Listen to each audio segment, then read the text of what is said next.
This is Shelley Blanton-Stroud welcoming you to the Mystery Review crew, the story behind the story. And today's guest author is Stacy Wilder. Welcome, Stacy. Hi, Shelley. Thank you for having me. Of course. Stacy comes to us today because of an internet outage in Houston, where she lives. She comes to us today from, what's the name of the breakfast and lunch about you? And then I've got some questions for you, if that's okay. Perfect. Stacy Wilder has traveled to 6 out of 7 continents, but her favorite place in the world is Charleston, South Carolina. Books have shaped all of her life and her travels. Her love of mysteries began, of course, with Nancy Drew. Stacy's debut novel, Charleston Conundrum, is the first in the Liz Adams mystery series. Liz's sidekick is a Labrador retriever named Duke, who's able to detect when people are lying, which actually comes in handy when Liz is solving a case. The Charleston Conundrum cover and manuscript recently placed first in their respective categories in a national When Words Count Pitch Week competition. In addition to writing mysteries, Stacy writes children's stories, short stories, and poetry. She lives in Houston, Texas, with her husband and a totally spoiled Labrador retriever who's not named Duke, but Eve. Did I get that right, Stacy? You got that right. Okay, great. Well, welcome to the Mystery Review crew. And I'd like to ask a few questions if you don't mind. Sure. Okay. Well, first of all, I see that you donate a portion of the proceeds from the sales of your books to causes that support wildlife conservation and the homeless, both people and pets. Can you tell us a little bit about a favorite cause that you're able to support through your writing? So for Charleston Conundrum, I donate a portion of the proceeds to National Alliance for the Mentally Ill. And I've been pleased so far to write 3 checks. And for the next book, I'm donating part of the proceeds to the organization where we adopted our Labrador retriever, Eve. Oh, that's wonderful. And what provoked you in the case of the donations through from book 1? How did you choose this charity? What was it about it that spoke to you? So my brother-in-law was schizophrenic. He's since passed, and he could have easily been on the streets if it hadn't been for National Alliance for the Mentally Ill, which really helped educate my fearless mother-in-law and helped her, go through the court system to get the rights she needed to get. And it's a really great organization that made a difference in our lives. I love that not only is it an altruistic move, which we all approve of and cheer, but also it's connected to your lived experience as a family member. That's how most of us get hooked on one thing or another we give to. Well, great. Thank you for doing that. Now let's get back to your books. What is it about cozy mysteries that drew you in as a writer and continues to draw you in? And also, what do you think it is about a cozy mystery that appeals to readers, especially now? I've always been attracted to mysteries ever since I was little. Nancy Drew, Harriet the Spy, and that is my go-to genre. I enjoy all kinds of mysteries, but especially a cozy mystery. And a cozy mystery doesn't have a lot of graphic violence, doesn't have a lot of language, and all the sex happens behind closed doors. That's right. And I know that there's a real resurgence of cozies through an unexpected audience, that millennials more and more are attuned to cozy mysteries. And I wonder if you have any idea about why that might be.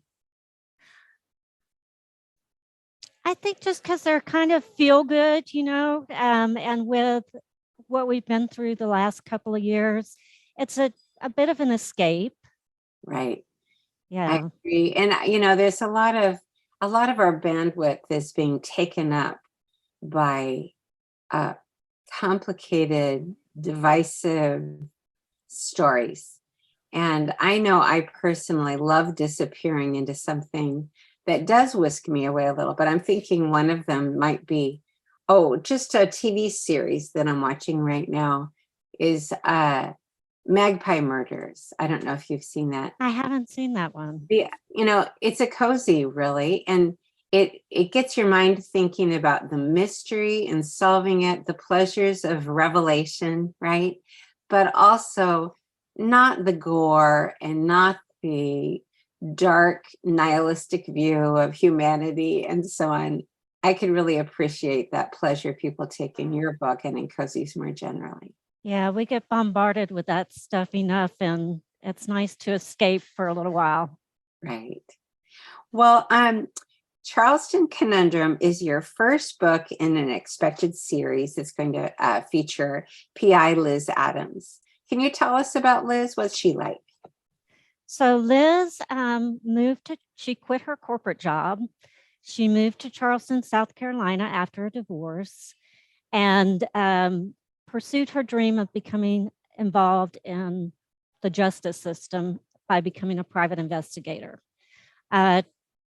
She moves into this tight-knit townhome community and gets to know her best friend who lives across the street, and that who winds up being the murder victim. Oh my gosh. Now, choosing to do this, I'm in the middle of assessing many of my own choices. Like, why did I decide to do this? Now I got to keep doing this and I don't know enough, that kind of thing. How about your choice to make her a PI? Was there anything already in your experience that made that easier for you? Did you learn about PI life by reading other novels or by doing research, or how did you find out what the life of PI might be? Well, Shelley, this book was 15 years in the making. Oh my God. So the words for the first chapter came to me one morning when we were on the Eastern Coast, and it evolved. So I can't say that I chose to make her a PI. It kind of chose me. And I did do quite a bit of research, and I do enjoy mysteries where a private investigator is part of the story. Yeah, good. And did you find any of your reading material, your research, especially helpful? Some of the people who listen to these interviews or read them are writers themselves, and people who are aiming to be writers. Where did you go for information about being a PI that was especially helpful to you?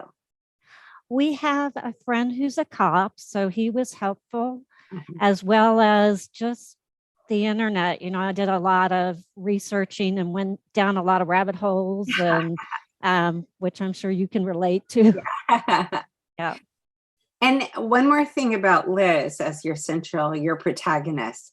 What is her personality like? She's kind of spunky. She's a little bit of a foodie. She likes her hot tea. She doesn't like coffee. She likes her wine. She loves her iced tea with a splash of sweet. Just like you've got this morning, Yep. I understand. Yep. So, and of course, she adores her Labrador Retriever Duke. Okay, great, good. She sounds like someone a lot of your readers will relate to. Yeah. Cozy mysteries often feature a small hometown, which can sometimes be almost a character itself. What is it about Charleston that sort of drove you to put it as the setting for this series? And, how does it play a role in the series? The first time, and Charleston is definitely a character in the book. And the first time I visited Charleston, I just fell in love. It's just very charming, friendly, all the historic sites that are in the city, the colored houses on Rainbow Row, the food. I just fell in love. And being right on the Eastern Coast, I love the Atlantic Ocean. It's just it, and everybody that I've talked to and told them that the book was set in Charleston, they go, "Oh, I just love Charleston." And then how does Charleston itself play a role in the novel? It's definitely has a Southern vibe to it. So the fact that it's set in the South, set in Charleston, and the the townhome community is very, very closely knit. A couple of the people in the townhome community are suspects. Great, good. Let's see. Your Charleston Conundrum has the added attraction of a Labrador Retriever, Duke. We all love our dogs or our cats. So what role does Duke play in this series? And what do you think it is about reading about or seeing pictures of dogs in particular that is making it, like, I've heard people say, if you want people to buy your book, put a picture of a dog next to your book. What is going on with that? Why do we love dogs so much, especially in the role they play in this story? Well, they're such great companions, and they're give you unconditional love. Rescues in particular are very grateful when they get a home. And so I was told early on that when I started writing the book that Duke couldn't just be a puppy prop. He couldn't just sit on the front cover and look pretty. So he had to have a job. So his job is detecting when people are lying. So when he detects someone is lying, he yips. And that comes in handy while Liz is investigating her best friend's murder. Yeah, and I think that dogs do have that reputation about being able to sense authenticity or threat or something like that maybe a person doesn't sense. And our Labrador Retriever, so Duke was, even though Duke's not named Eve and Duke's a male instead of a female, he was modeled after our Labrador Retriever. She can't detect when people are lying, but she's a big communicator. And she howls the words, "I love you," for her breakfast in the morning. Yeah. Does Duke do that also? He does. Yeah. That's great. I also imagine, maybe even not in this book, but in books to come, that having a character like Duke, the reader's going to love, is also an opportunity for the writer to put Duke at risk, to make that one of the dangers. Does that happen in this book at all? Not so much in this one, but the second one. Yeah. Well, that's leading me to my next question. You had hinted before that you've got a second in the series coming out soon. Can you tell us about that book? So the second book is set in Carmel by the Sea. And it is, this one happened a lot quicker than the first one. Didn't take me 15 years. Right. And it's about stolen identities. So there's a identity theft protection company that Liz's romantic interest owns. And she goes to visit him to check out a piece of property that she inherited from Peg in book one. Okay. And so she ends up investigating these stolen identities.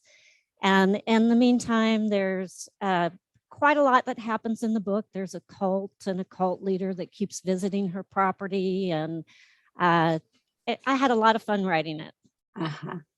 That's great. And so if the first book, hey, I will relate to this. My first book, Copy Boy, took me 10 years to write. And my second book took me 6 months to write the first draft. And the third book is going a lot faster than that. So I definitely know that trajectory. How long did this second one take you to write? It took me about 9 months. I started it pretty much right after Charleston was released. In fact, there's a sneak peek of the book in the back of Charleston Conundrum. Oh, great. And there's also recipes and a playlist of songs that are on Spotify. Nice. And so, yeah, it went a lot faster. There wasn't as steep a learning curve. There was so much to learn with that first one. Yeah. I was, not an English major in college. I had I have a day job. And so I was just learning as I went, joined a writers group, participated in that contest, and I learned a lot from both of those things. That was actually going to be my next question. What is your story as a writer? Like, how and when did it begin, and what steps did you go through to lead this life? Can you tell us a little bit more about it? Like, was it 15 years ago when you first got the idea to start writing? So I've always been an avid reader. I love books. They've been a huge part of my life, a big part of my travels as well. And I started out as a journalism major in college. So I was interested in writing, but I chose a different career path. And I guess about 15 years ago, maybe a little more than that, probably around 20 years ago, I got involved in a group called Artist's Way. I don't know if you're familiar with Julia Cameron's. Mm-hmm. And so that my day job is very analytical, very, I started out as an accountant, a CPA, and then migrated into human resources. So the creative side had been squashed, and that Artist's Way just brought it flowing out. So did it begin with morning words for you? Absolutely. Yeah, I'm an avid journaler. A lot of times the ideas bubble up while I'm journaling. Yeah. Ideas for a scene or for a character, or, something else maybe related to the marketing of the book. So, it's so funny because I have a very similar trajectory about making this shift in steps. And one of the things that did make a difference to me was all my journaling. And I regret right now, I feel like I've been so on task with writing these books that I've sort of let my journaling life slip away as something I didn't have to do. And I deeply miss it. It's like one of my goals to reignite my morning pages, because I just think in addition to helping me with my fiction writing, they also just help me get through the days and weeks. Yeah, my day is not right if I don't do my morning journaling, and mine starts out with a letter to God in the morning, and it's just, yeah, and it helps get all that stuff out of my head so that I can be a lot more open to ideas and the creative process. It clears the pipes in a way. Yes. Yes.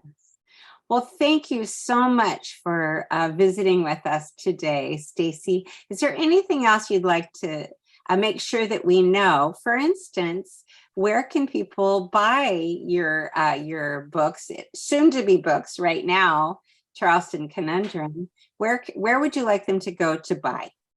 So Charleston Conundrum is already out. It's on Amazon. It's Barnes and Noble. If you go to your favorite independent bookstore, you should be able to, probably won't find it on the shelves, but you can go to their website and order it. It's Walmart, so it's out there. Lots of different channels. It's also in the ebook, is in libraries. So if somebody wanted to check out the ebook. And you mentioned things that, like, if an individual reader or a book club wanted to read your book, you mentioned things like the Spotify playlist and recipes and things like that. Where will they find that material? So that's also on my website, and it's in the back of Charleston Conundrum. The playlist for Carmel Conundrum is already out on Spotify. Okay. So if somebody wanted to get a glimpse at what that's going to be like, that's out there. And I tried to make it fun for book clubs, to where there was something to cook and something to listen to. And I have book club questions. I'm happy to join a book club, either virtually or in person, if it's, within the Houston area. And that's really fun for me, connecting with the actual reader. Stacy, I'm looking at Stacy Wilder. Let's see, allow. So if they type Stacy Wilder author, that's going to bring them to www.storystacy.com. Is that right? That's right. Yeah. Okay, good. That's where I found you and was glad to read up, especially that fantastic picture of you with your dog. Thank you. Thank you very much. And I can't wait to learn more and more about, in particular, Duke and Charleston and then Carmel. And after that, Cayman Conundrum is next. Oh my gosh. Okay, we've got that to look forward to. Yeah. Have a great breakfast. Thank you, Shelley. Thank you for having me. Okay, bye-bye. Bye. Oh.